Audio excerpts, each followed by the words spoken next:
Hello, welcome to our look ahead to what the papers will be bringing us on Sunday morning. Joining me tonight, Aubrey Allegretti, political correspondent at The Guardian newspaper, and from the Sunday Times, their education and families editor, Sian Griffiths. Welcome to both of you. Lovely to see you again. Let me bring you up to date at home with the front pages we have so far. We've got quite a few of them, actually, this time on Saturday night. We begin with The Observer. It leads on comments from the former chairman of the UK Vaccine Task Force, who says we must end mass vaccination for COVID and start to treat this virus as we do flu. The Sunday Times also looks at a post-pandemic Britain. It's reporting that free lateral flow tests will come to an end as the country is told it's time to live with COVID. The Sunday Telegraph has an article from Liz Truss, the new Brexit negotiator and also Foreign Secretary, insisting that the UK is prepared to overhaul the post-Brexit agreement on Northern Ireland, whether or not the EU will do it as well. Another Cabinet Minister writes in the Sunday Express, Home Secretary Priti Patel warning the House of Lords not to water down new police powers aimed at tackling knife crime. The Independent online says that oil and gas firms have been invited by the government to help write the rules over whether new drilling company complies with the UK's climate targets. And the Sunday Mirror claims it's crisis time on Albert Square because Danny Dyer is quitting. Now, how many stories like that have we had with different stars over the years, and EastEnders just keeps on rolling along like all the best soaps. Let's kick off, shall we, Aubrey, if you would please, with the Sunday Times, which is obviously Sian's paper, but it has a very, very, very striking front page story. Yes, absolutely. So the story here really is that the government is looking quite soon, it seems, to axe the sort of mass free lateral flow testing that we've all been relying on, particularly over the last few weeks, to make sure that we weren't symptomatic in the run-up to Christmas. Now, this story says that the tests will carry on being supplied in particular high-risk settings, or at least settings where people are they want to keep them open, so hospitals, care homes, schools, and things like that. And they'll also still be provided to people who are symptomatic with COVID. But obviously, this will be quite a big change in how we all live our daily lives. I don't know about you, but obviously I've been doing lateral flow tests sort of twice a week like the government tells us to. So it's going to be quite different if Boris Johnson signals that he wants to withdraw those. And that will obviously have a big impact on the number of cases that we're reporting every day, and the whole sort of dynamic, the daily news agenda and the figures that we get every day from the government about those daily cases is probably going to change quite significantly. Yeah, indeed, and we here in this building, as I guess all the media buildings probably, where people are still going in and working in the office, as you are doing, Aubrey, these regular lateral flow tests. Sian, this is a good exclusive that the Times has got, sourced to a senior Whitehall source, which of course covers a multitude of sins, and it will be for Caroline Wheeler and Tom Culver to know who that person is. But it kind of fits with all the other sort of kind of signals and cues we're getting, doesn't it? Yes, there are stories on other front pages as well, signalling that the government seems to want to move back to more normality, really, and ditch some of the measures that it has been using to try and control the spread of infection. I think it's quite jarring that the stories are coming on a day when the figures are showing that 150,000 people have died of COVID in the UK, which is one of the highest totals in the world. And each of those deaths, of course, are an individual tragedy, and family and friends left grieving. So these stories that the government is now thinking about moving to stop free lateral flow tests. There's a story in The Observer about the possibility of ending mass vaccination programs. I think it's interesting that it's coming on this day when another headline could have been just those statistics, really, those terrible statistics. Yeah, if we take a look at the front of The Observer, end mass jabs and treat COVID as we do flu. This is Clive Dix, who was in charge of the vaccine task force. He chaired it for a period. Aubrey, what do you make of this? Because he says mass population-based vaccination in the UK should now end. We now need to manage disease, not virus spread. So stop progression to severe disease in vulnerable groups. That's the objective, not to have everybody protected. Yeah, ministers and scientists alike have been faced with the question of, now we are very much moving through the booster program. 61% is the latest figure we have for the number of people who've had third doses so far. What comes next? How sustainable is it for us to inoculate the entire population every time there's a new variant, or every 4 months if immunity starts waning? So that's the question that Clive Dix is trying to answer. And he's saying, really, once we get to the end of this booster program, we should turn to thinking about specifically trying to look at different things. So we've all obviously become sort of kind of slight epidemiologists during this COVID pandemic, but I'm reading on the front page of The Observer that they're saying moving away from looking just at vaccines as we got them now, and looking at research into T cells and I think B cells as well. So other things that vaccines could be developed to try and help particularly vulnerable people, so that they can be targeted specifically rather than the whole population, because as we've seen at the moment, the NHS is very, very focused on COVID and rolling out the vaccine, and it leaves it little room to deal with many of the other pressures that we've got. And yet, Sian, there's that figure right at the bottom of the page that came out today. A further 313 deaths were reported in the 24 hours to Saturday. And as it says, that's the highest daily number since February last year. So we're not at a point really where we can say, well, you know, the worst is definitely over. We think it is. But are we yet ready to move to that kind of confident stage of COVID as endemic that we just treat as an annual disease we have to live with? Well, both the Observer and the Sunday Times front pages are suggesting that COVID should be treated now as an endemic rather than a pandemic. There are people who are now suggesting that.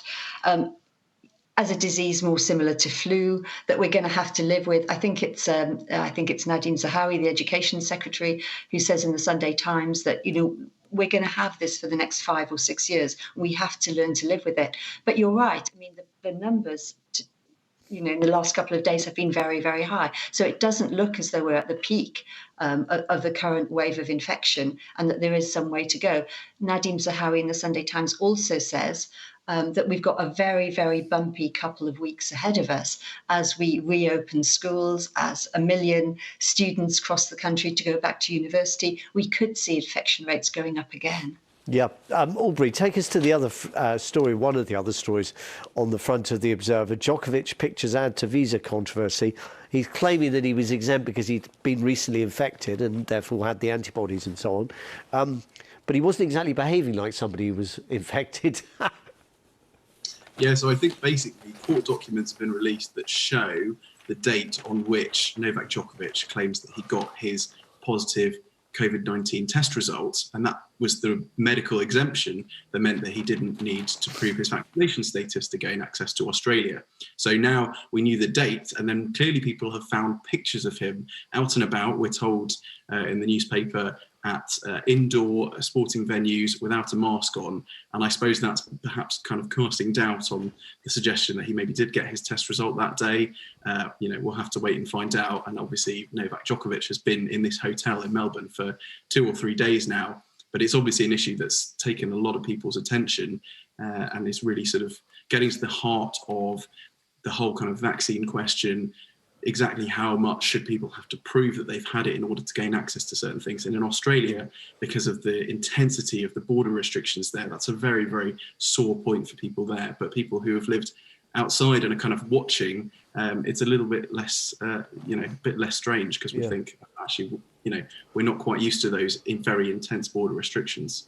Indeed. A very striking photograph on the front of The Independent online, Sian, on this story. Reminder that there are lots of Serbs who now live in Australia. Of course, many will have left Serbia at the time of the wars in the 90s. They were out in force.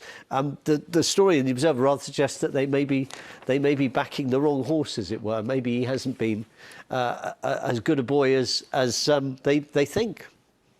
Well, it is a very striking image on the front of The Observer. It's a sort of flag with a picture of Djokovic's face on it and his supporters rallying around it. I think there are also his supporters are holding demonstrations in Belgrade as well. I think it'll all turn, it seems, on this court case that's being heard on Monday in Australia, where Djokovic has appealed against not being allowed to play.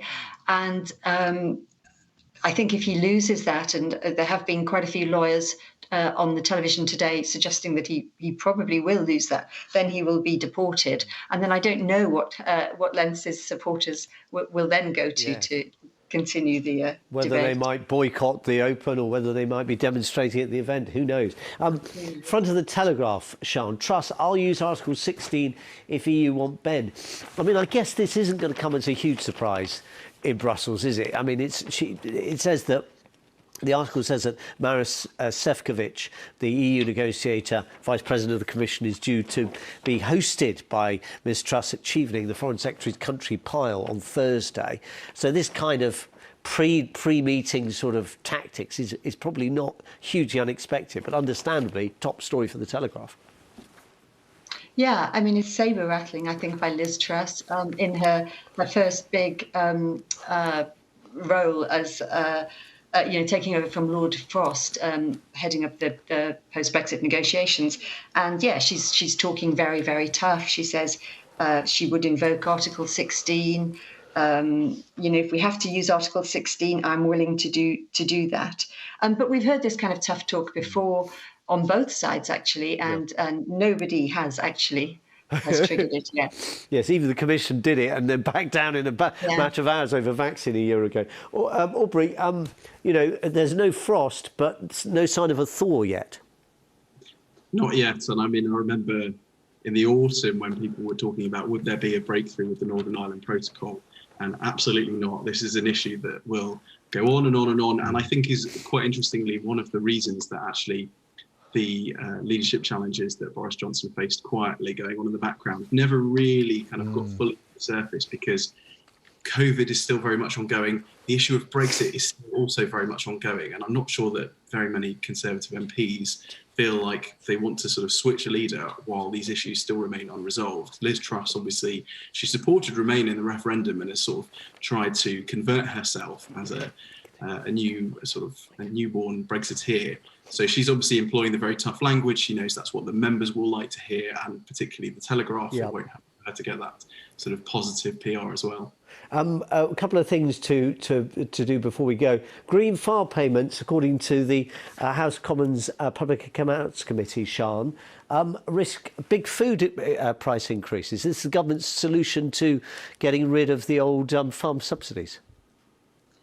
So this is a piece based on an article by Sir Geoffrey Clifton Brown, who's the committee's Conservative deputy chairman. He's writing in the Telegraph, and he says we need to be really, really careful that we don't become dependent on importing food from abroad, because it will lead to big increases in food prices. And this comes, of course, as Britain is facing a looming cost of living crisis anyway, with rising energy prices. And it comes as Boris Johnson's preparing to hold talks with Rishi Sunak and the Business Secretary Kwasi Kwarteng this week to discuss options for helping families cope with the sharp rise in the cost of energy from April. Now, Sian, you're a lady in red tonight. We've got another lady in red on the front of both the Telegraph and the Express. They all love Kate, don't they? The papers. I mean, is Kate Middleton is 40? Well, we all some of us remember 40. Aubrey probably hasn't made it yet. But she is really the darling of the papers now. Just in the last 30 seconds, though, Aubrey, what do you put that down to? Well, she's obviously been seen as a sort of very helpful, successful wife to William. He's obviously being sort of groomed as a kind of king in waiting. Kate sort of played the role that a lot of the kind of media hoped that she would. And so I think she is the sort of archetypal kind of wife to Prince William. That's why she so plays up to it. Aubrey and Sian, we'll talk more about all those stories and more in 45 minutes' time. More from the papers then. Goodbye for now.